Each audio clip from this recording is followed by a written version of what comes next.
So I think the new role of effectively a recruiter, talent strategist is, really high-end EQ, people orientation. But for me, there's a foundation that we'll need to see with our recruitment businesses, that they're effectively built on a foundation of intelligence and data science. And the skill interaction is that those individuals can tell stories through data.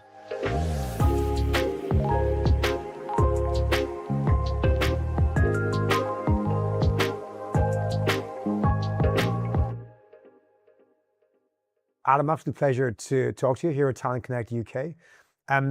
You've been in this business, in the search and staffing business, particularly for years, originally on, let's say, the customer side with Adecco and others, and you've been linked in there for a number of years, leading the vertical in most of the international markets. You talk to folks in this space, you worked in this space for such a long time. Talk to me about what's changing. Like what's happening now? Without pointing out the obvious, I want to steer you in a direction. Yeah. What do you think are the big shifts that matter now? And how does it compare to other previous shifts you've seen throughout your career in this world? Yeah, I think it is different. I mean, it's a common question I get asked, like, what is this new era of work? What does it mean to the recruitment sector? I think, having been in the sector, 25 years, there's always been, I would say, like macro highs and lows, and then you get seasonality off the back of that, and you build resilience within the recruitment sector. And then, whether it was 2008 or the pandemic, there's always been like technology that comes off the back of that, whether that is like VMSs, etc. But you've still been going through like a cyclicality. It's not like that now. There's, you can just see that there are structural changes. So, recruitment businesses are dealing with the macro trends, but they're also now dealing with these new structural components, and they're there's a multitude of those. You're seeing shifts in working contracts. You're seeing the rise of like platformization going on. You've got generational humification. There's all of these structural components, which mean that if and when the market improves, it's not a given that that is going to convert into a higher. Which means that the recruitment sector has to think about what is the value proposition that is the benefit that they bring. And, there's a good news and sort of friction-based story though. The good news is I don't think in my career there's ever been a more important time for guidance, advisory, sophistication of services around, I would say, people, strategy and complexity. But the conventional core services of recruitment businesses will not be enough. They will have to evolve into more value-added services. Your point around the last 25 years, we saw job boards come in the late 90s. We saw the introduction of social as a big theme in terms of, databases moving online, et cetera, et cetera.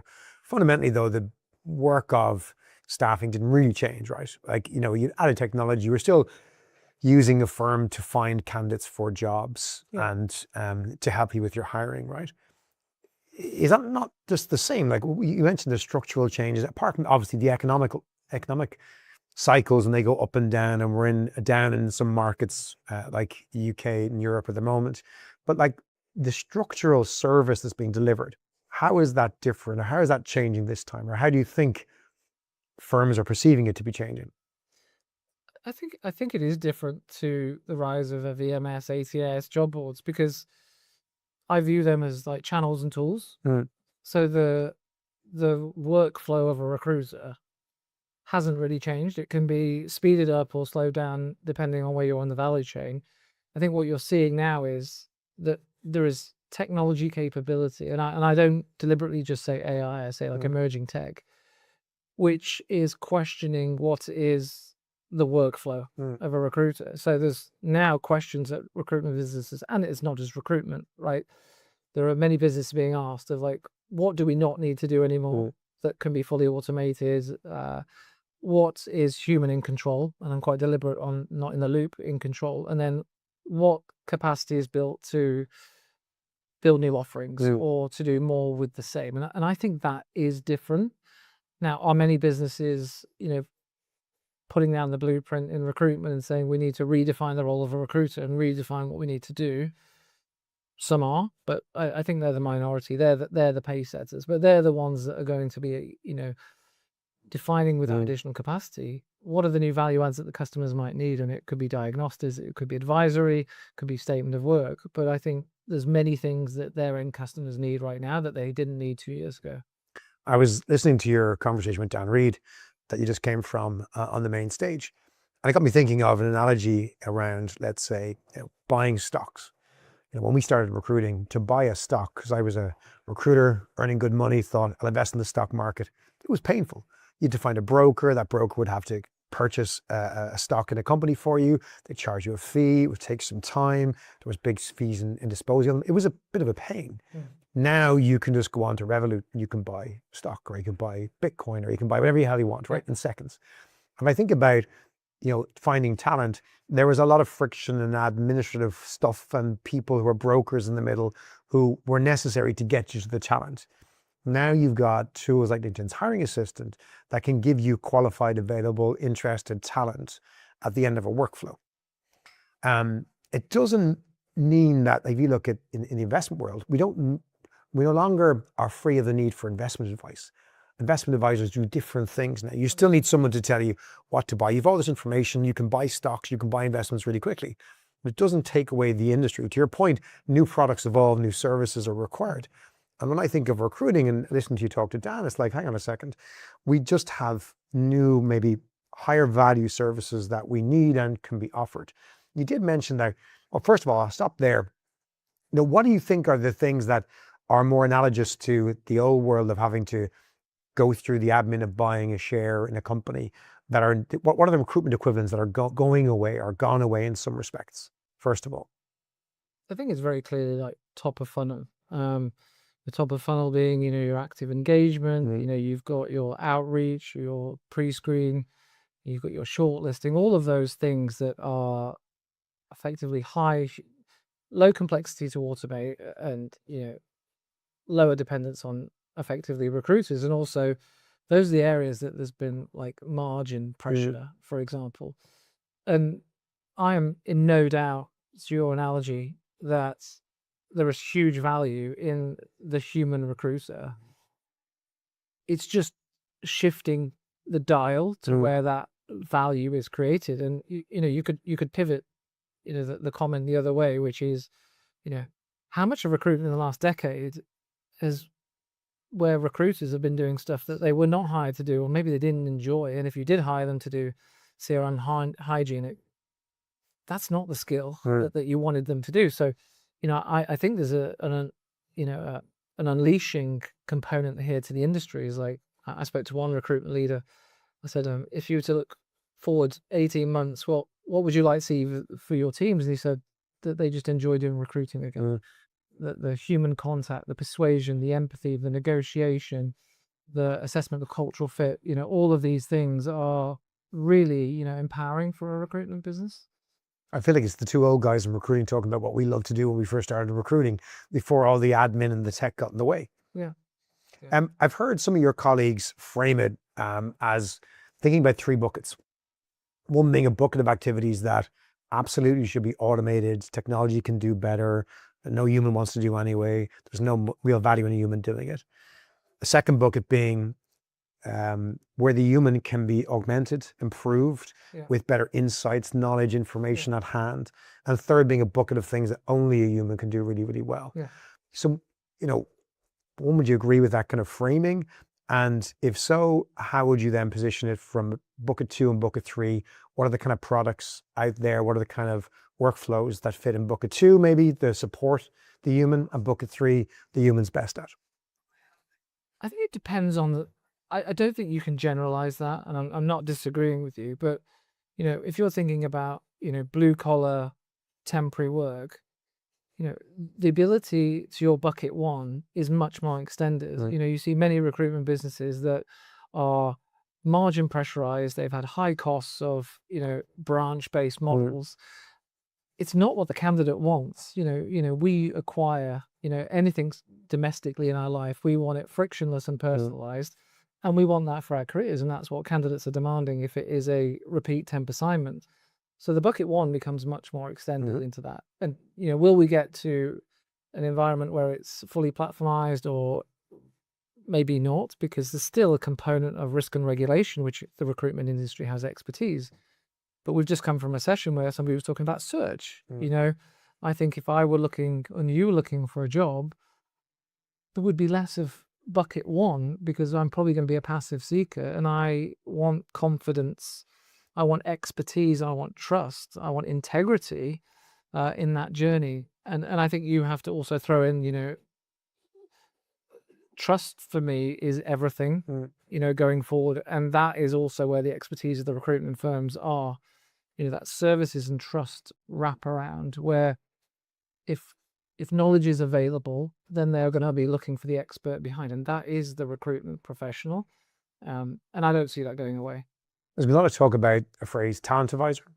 It's been around for 20 years, but more recently, folks saying that recruiters need to not be recruiters, which I think implies not transactional, and to be more on the advisory side, more of a consultant, more pushing on maybe solutions, how customers should think about what their need is, giving more bespoke advice. Is that something you're seeing in customers that are growing within the staffing world at the moment? Are you seeing customers maybe move that mindset in terms of what the people do in their business? Yes, I would say that this term that's been coined of like the talent strategist or the talent advisor is just an iteration of what probably the recruitment consultant was always meant to be. I think where we are seeing probably something a little bit different, we have more intelligence and more insight capability in businesses now than we've ever had. In the past, I've worked in businesses where it's like, we'll try and find that role, but, gut feel and expertise tells me we wouldn't be able to find that person, but we're going to give it a go anyway. Recruiters are going to be armed within their front office interface now to say, there's no point you working on that role, because the data tells us you're either not competitive, your brand's not receptive, you're not engaging candidates. You're armed with intelligence then to go back to the customer and say, I'm not going to work on it. Or most importantly, I'm going to advise you to say, look here or compromise on this or add this, so you can be compelling to that talent pool. So I think the new role of effectively a recruiter talent strategist is, really high-end EQ, people orientation. But for me, there's a foundation that we'll need to see with our recruitment businesses, that they're effectively built on a foundation of intelligence and data science. And the skill interaction is that those individuals can tell stories through data. And I think we're at the earlier stages of doing that. Some businesses are doing that. But it's the leaders of those businesses that kind of understand that that is the future, that we don't lose our way from a services business, but actually we need to use that ecosystem rather than tech stacks or data being owned, and that's their IP. When you were first introduced to me, Adam, you introduced me as the guy who runs sales for this part of LinkedIn, but don't worry, he's not a sales guy, which was a compliment on the perspective of he actually understands this industry, our problems, and is extremely honest. So on that recommendation of honesty, how would you characterize the staffing world in terms of where they're at and their attitude to, as you say, putting in the infrastructure that allows then that proper consultancy role to evolve? Do you think we're ahead of where you'd expect us to be, or behind? It depends on the segment or size of customer, I would say. And that's not swerving from the question. I think it's just the truth. I think there's a lot of smaller businesses that, you know this as well as anyone. If you're in a lifestyle business, I think, your ability to understand technology ecosystems and analyze performance has not been a muscle that's ever been required. It is quite new for them. Tools are available, but also which tools, when, what are safe, what are the right ones. I tend to look at the industry on what I would call like an AI maturity or an emerging tech maturity. You've got some that typically tend to be the smaller ones are in that sort of skeptical. There is a large degree of the recruitment sort of environment that I would say are curious and experimenting. And what that means is those are really, really good things, that they're experimenting, they are testing, but the leadership isn't committed to turning that into a scaled operation, which is fine. But what you mean is, what you get then is like you get sort of semi-adoption, and you don't unlock the full potential. There are some businesses that are definitely, leaning all in. They are reinventing work. They are like doubling down on like building ecosystems that harness their data, but map to others. And those are the businesses that, and I think, they're not necessarily always the big ones. You typically see organizations that are private equity backed that are getting driven and, for that transformation. Tell me about some of those customers. What do they look like? What do they adopt first? What have they automated first? How have they pushed further in developing that space for that consultancy role? Well, I would say they, and I've met a few individuals, not just I sit on some of these innovation boards. They've almost had a mindset of, we're going to assume that everything can be automated or technologized, and we're going to view the working process as like, where can humans enable and add like this sort of HI type sort of model. And that is, I definitely see a pattern there. I would say they are very, very focused on ecosystems. So, you've gone from databases and ATSs now to tech stacks to now the fact that, whatever tool or technology, whatever problem we're solving, it absolutely has to API back into the central hub. You see a lot of end customers that feel that they Frankenstein a monster because SaaS products are immediately available, but if they don't integrate back in, how do we capture the intelligence? So they're building that sort of ecosystem and intelligence. And then if you think about the hiring profile, I'm seeing they're understanding that whether they need to reskill or hire, they are understanding that data literacy, that, whether people are programming or not, that maybe not at that level, but they are certainly data and AI conversant in that piece. And then what I do see is that maybe the final thing is that they're leading with clarity. They're saying that, this is what these are the big rocks of our business. This is the direction of travel. We know what we're trying to be, and we are also on the back end. They're using what I would call citizen innovation. So they're not looking at tools to say, what does it do? They're saying, what are we trying to solve? What opportunities ahead? And then use the citizens within their organizations in like sandboxes to identify the right technology. And they have success metrics. And when they achieve those, then they go, right, now this scales and becomes mandatory.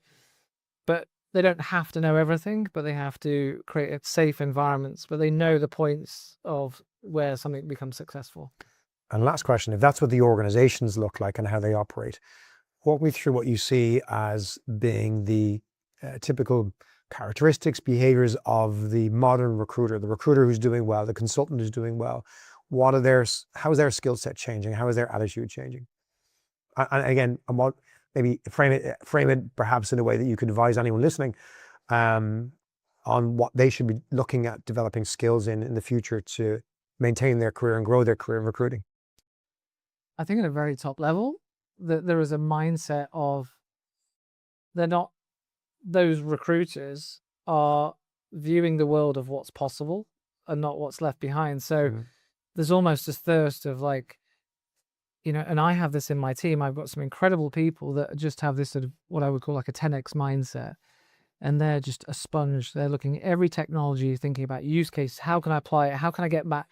But they're doing it in like, how can I get better value to our customers? How can I get more time back? And then what do I do differently that makes me, every one of those interactions, like a higher quality, a higher value output? And what you're seeing is, if, whether that's LinkedIn Hiring Assistant or other technology, they're understanding that technology, if it's adapted into their workflow, can not only give them capacity, it can enhance the experience. But if that's built into the workflow, that can happen 24/7, 365. And then they can do all the things that they wanted to do with their customers that they've never had time to do. And it's that sort of principle and mindset. But there's that sort of really exciting, empowering view that they're sort of redefining their own job. And that's a really exciting sort of set of skills that I think. And I do believe, whether we're there or not, you will see the rise of this sort of 10x recruiter that will really harness that like 10x output. And the final thing is that one thing that I would advise business leaders is, if you are trying to build environments for those people to be developed and nurtured and unleashed, they're not going to want to work for a 1x leader. So I think it's like, what are you doing? What am I doing? But a recruitment, are you spending enough time on using technology yourself, and do you understand it because you're being tasked to make those big decisions? Because then you become if you're a 10x leader, or you have the appetite to be in the vulnerability, you're very magnetizing to those individuals, and they want to work for you and they want to work in your team. Oh, that idea, 10x recruiter won't work for a 1x leader. Adam, thanks a million for joining us and sharing your thoughts on your busy day ahead, and appreciate your insights. Pleasure. Thanks, for Adam. having me.